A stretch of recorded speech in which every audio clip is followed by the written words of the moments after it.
Subscribe करें हमारे YouTube channel superfast news को और साथ ही प्रेस करें बेल आइकन ताकि आप हमारी लेटेस्ट वीडियो को देख सकें।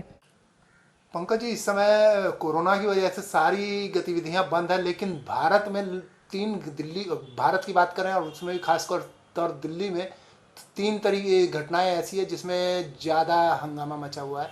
जैसा कि कल प्रधानमंत्री नरेंद्र मोदी ने भी अपने संबोधन में शुरू किया था, तो अपने संबोधन से जयप्रकाश जनता दल के अध्यक्ष के तौर पर आप उनके संबोधन पर क्या टिप्पणी करना चाहेंगे? जितेंद्र जी, सबसे पहली बात तो ये है कि आपने तीन खबरों का जिक्र किया जो बहुत महत्वपूर्ण हैं। पहली खबर तो ये है कि कल बीती रात 8 बजे माननीय प्रधानमंत्री जी का राष्ट्र के नाम संबोधन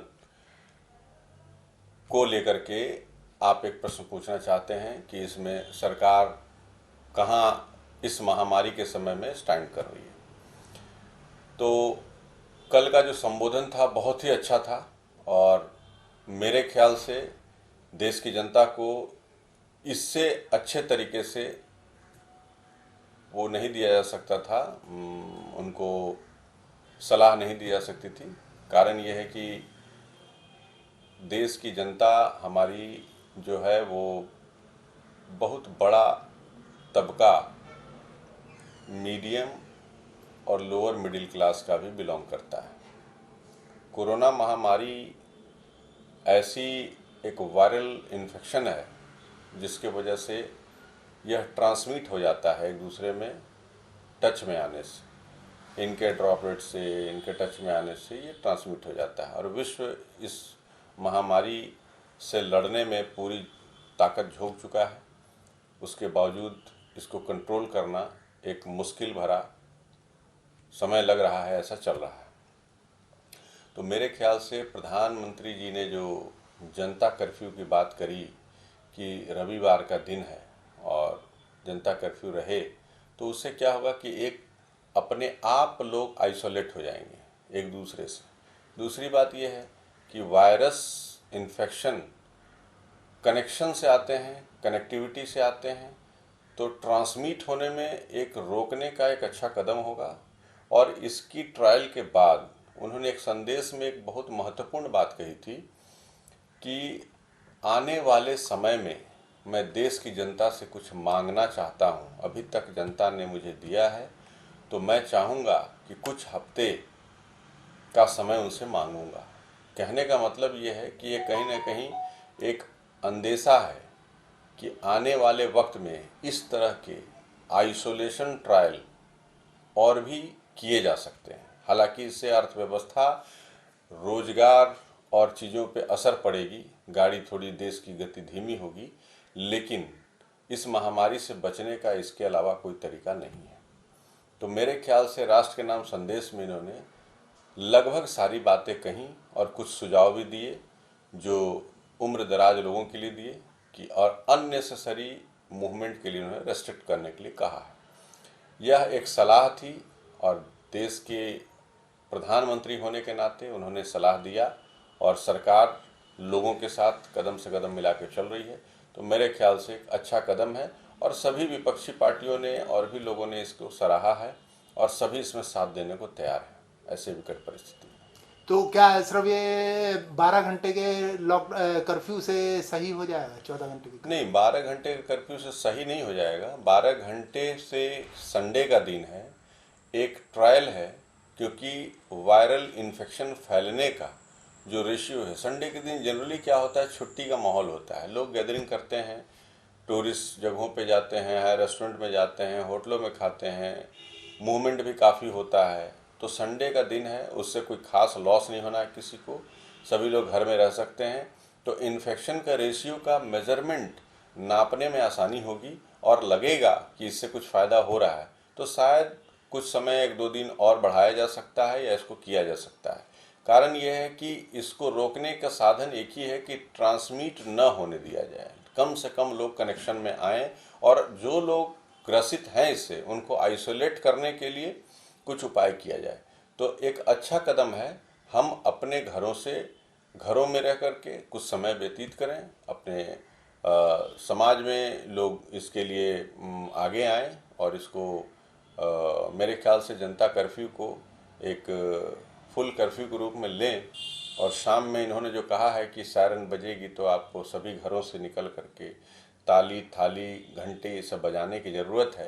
तो साइंटिफिकली भी घंटी से या इन चीज़ों से viral infection non active mode में जाता है, ऐसा साइंस मानता है। तो शायद ये भी एक ट्रायल है। ये सब तरीके हैं। बाकी तो जो तैयारियां हैं मेडिकल इंस्टीट्यूशन की, मेडिकल एक्सपर्ट की, साइंटिस्ट की, वो तो चल ही रही हैं। तो ये भी एक कारगर तरीका हो सकता है। बात करें तो लगभग 7 साल बाद दिल्ली में हुए गैंगरेप की जो निर्भया कांड जो हुआ था, उसके अपराधियों को आज फांसी की सजा दी गई है। इस विषय में क्या? यह एक ऐसी खबर आज सुबह आई जिससे पूरे देश को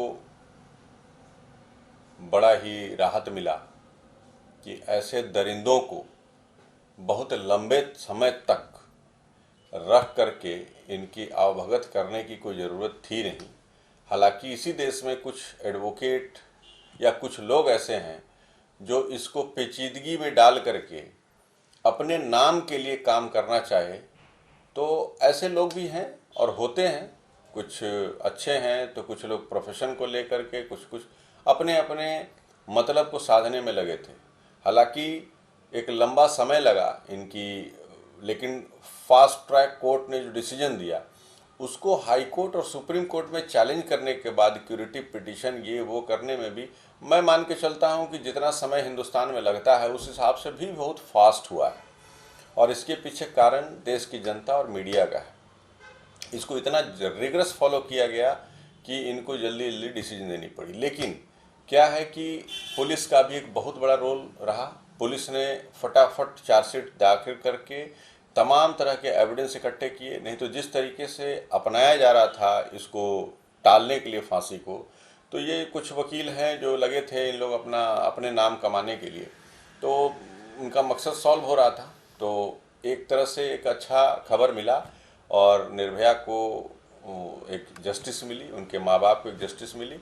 और आने वाले समय में इस तरह के अपराधी जो भी हों उनको समझना पड़ेगा, या मानसिक स्थिति ऐसी बन रही हो कि ऐसे अपराधों में शामिल हुए, तो मेरे ख्याल से अब ये 7 साल भी नहीं लगेगा। अब अपराध करने के साल भर में ही इनको इस तरह का निर्णय दे करके एविडेंस के साथ अब फांसी चढ़ा देने की ज़रूरत है, क्योंकि समाज को के कैंसर है ये। अगर इनको काट के नहीं हटाया गया इस तरह के मानसिक दरिंदों को, तो समाज के लिए एक बहुत बड़ा समाज के साथ भी हम अपराध कर रहे होंगे। तो इसलिए एक अच्छा निर्णय रहा और बहुत सुकून मिला कि इन चारों को फांसी चढ़ा दी गई और बहुत अच्छा निर्णय रहा। हालांकि इस केस को अगर इंटरनेशनल कोर्ट ऑफ जस्टिस में ले जाने की कोशिश की गई तो इसके पीछे ये तो आईवास था। इंटरनेशनल कोर्ट ऑफ जस्टिस में केस कैसे जाएगा बताइए। इंटरनेशनल कोर्ट ऑफ जस्टिस में ह्यूमन राइट्स को लेके जो अंतर्राष्ट्रीय स्तर पे मानवाधिकार का जहाँ उल्लंघन हो रहा था वहाँ जाता है। ये तो अपने नाम कमाने के लिए जिनको जानकारी नहीं है वो ICJ में डाल दिया, उसमें डाल दिया। ये सब ट्रायल ये सब किया जा रहा था कि इसको और टाला जाए। हालांकि इनको भी पता था, इनके एडवोकेट को, कि टलेगा नहीं, लेकिन कोशिश कर रहे थे कि इससे हम अपने मीडिया में बने रहें। और हमारी जो है, अब इसमें इनको नाम मिला या बदनामी हुई ये मुझे नहीं पता, लेकिन ये मीडिया में बने रहने के लिए इन लोगों ने किया था और कुछ नहीं। अच्छा, बात करें इस समय जो देश में सबसे बड़ी घटना जो हुई है कि पहले भाजपा पे आरोप लगते थे कि वह EVM हैक करती है। अब उस पर आरोप लग रहे हैं कि वो चुनी हुई सरकार को ही हैक कर रही है। जैसा आज कमलनाथ ने भी इस्तीफा दे दिया है, इस विषय में क्या कहें? ये सवाल आपने अच्छा किया कि आरोप लगती है कि EVM हैक कर लेती है और अब इन्होंने सरकार को ही हैक कर लिया। तो यह सवाल बहुत बढ़िया है, लेकिन इसका जवाब भी बड़ा अच्छा है। देखिए, EVM हैक होता है कि नहीं होता है वो तो आज तक कुछ पता नहीं चला। वैसे EVM हैक होता तो बहुत सारे ऑपरेटर्स हैं, बहुत सारे इंस्टीट्यूशन हैं जो इस पर रिसर्च करने लगते, तो शायद नहीं बन पाई बात।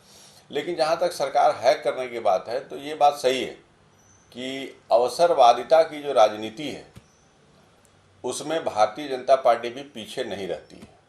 और भारतीय जनता पार्टी किसी चुनी हुई सरकार को अगर गिराने में लगी थी और सोच रही है कि हम बना करके और हम बहुत कुछ अच्छा दे जाएंगे, जब आपको कहीं ना कहीं विपक्ष में बैठने का मौका दिया गया तो आपको इस तरह की कार्रवाई करने के लिए शायद आगे नहीं बढ़ना चाहिए था। लेकिन जब कांग्रेस के ही नेता, जो बड़े नेता हैं और राजघराने से हैं, ज्योतिरादित्य सिंधिया का मन बदल गया और वो भारतीय जनता पार्टी के साथ हाथ मिलाने को तैयार हो गए, तो जब इसी घर में, उनके अपने ही घर में फूट है, तो भारतीय जनता पार्टी भी क्या करेगी भाई? सरकार में सत्ता में आना कौन नहीं चाहेगा? उसकी अपनी पॉलिसी है, उसके अपने लोग हैं, अपने मंत्री बनेंगे।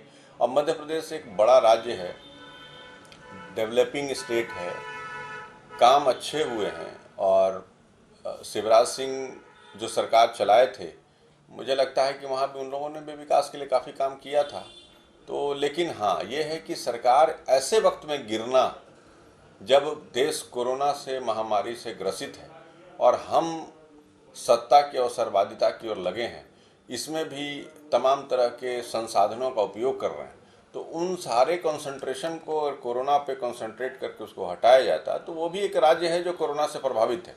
तो मेरे ख्याल से अब इसको अच्छा कदम है या बुरा कदम है ये तो हम नहीं बता सकते, क्योंकि अगले वोट में जनता ही बताएगी। लेकिन मेरे ख्याल से अगर मजाक भी अगर हो रहा है कि सरकार बीजेपी हैक कर लेती है, तो शायद ये सही है कि, लेकिन खुद ही जो हैक हो रहे हैं, होने वाले तैयार हैं, तो वो भी क्या करेगी, कर ही लेंगे। इसलिए अब देखिए नई सरकार बनती है और क्या करती है। हम उम्मीद करते हैं कि मध्य प्रदेश की जनता के लिए एक अच्छा सवेरा लेके आएगी और मेरे ख्याल से बढ़िया ही होगा, क्योंकि केंद्र में भी बीजेपी है और राज्य में भी बीजेपी आ जाए तो शायद कोऑर्डिनेशन ज़्यादा अच्छा, कांग्रेस आरोप लगा रही है कि ये हॉर्स ट्रेडिंग नहीं है, एलिफेंट ट्रेडिंग है, तो क्या एक चुने हुए विधायक की तुलना हॉर्स या हाथी से करने की क्या? देखिए, ये बोल चाल की भाषा में विदेशों से ये भाषा, ये लैंग्वेज आई है जब वहाँ के पार्लियामेंट में इस तरह से हुआ करते थे यूरोपियन कंट्री में। और हॉर्स ट्रेडिंग का मतलब यही होता है भाई, ये तो शब्द है जो कि ऐसा शब्द है जो राजनीतिक विश्लेषकों ने अपना वर्ड का इस्तेमाल किया कि हम हॉर्स ट्रेडिंग कर रहे हैं। जो घोड़दौड़ी आप देखते होंगे, इस तरह का खेल है, ये हायर स्केल पे होता था। जब ब्रिटेन में और कहीं पे भी जब डेवलप कंट्री जो है ना, उनके यहाँ घोड़ा दौड़ाना और कुत्ता घुमाना ये बड़ा फैंसी चीज़ें होती हैं। तो ये सब फैंसी चीज़ें थी तो शब्द आया। तो हिंदुस्तान में लोगों को समझ में नहीं आया, तो ये कहने कि चलो हॉर्स है तो इससे बड़ा हाथी होता है, तो उसको एलिफेंट ट्रेडिंग बोलना शुरू कर दिए। पैसे का लेन देन होता है और तमाम तरह की चीज़ें इसमें चलती हैं, ये बात सभी जानते हैं, बट ये पकड़ में आए तब तो खुली हो। अब इस पर तो चर्चा करना ही बेकार है। कोई टूट रहा है, कोई मिल रहा है, उनकी अपनी इच्छाएं हैं, अपना है। लेकिन लोकतंत्र की मर्यादा के तहत, जो प्रजातंत्र का एक मर्यादित स्वरूप है, उसके तहत अगर काम हो तो ठीक है, बट ये शब्दों का खेल तो कुछ नहीं है, ये तो बातचीत करने के लिए है। बाकी चीज़ें तो हुई हैं, अदरवाइज सरकार कैसे गिरती, ये तो है ही। अब आखिरी बार अपने दर्शकों को आप कोरोना से बचने की क्या सलाह देंगे? मैं यही कहूँगा कि देश के प्रधानमंत्री जी ने जो कल संदेश में, राष्ट्र के नाम संदेश में कहा, उसको पूरी तरह से फॉलो करिए और कोशिश करिए कि इस महामारी से हम लोग इंडिविजुअल लेवल पे कैसे लड़ें। और जो संकल्प और संयम की बात उन्होंने करी है, दो शब्द बहुत महत्वपूर्ण हैं। सही बात है, हमें संकल्प लेना होगा और संयमित होकर के, देखिए परेशानियां तो आएंगी, घर हैं, तमाम तरह की चीज़ें हैं, संयमित होकर के थोड़ा पेशेंस से इसको लड़ना है और कोरोना से लड़ करके अपने समाज, अपनी ज़िंदगी, अपना देश को बचाना है। तो हम चाहेंगे कि आप प्रिकॉशन लीजिए, घबराइए नहीं और अफवाहों से बचिए, और जो प्रिकॉशंस हो सकते हैं उसको लीजिए। कोशिश करिए कुछ समय तक के लिए कि अपने सीमित दायरे में ही रहिए और लोगों से इंटरेक्ट करिए। यही संदेश है देश के लिए हमारा। जी, धन्यवाद। और अच्छा, थैंक यू।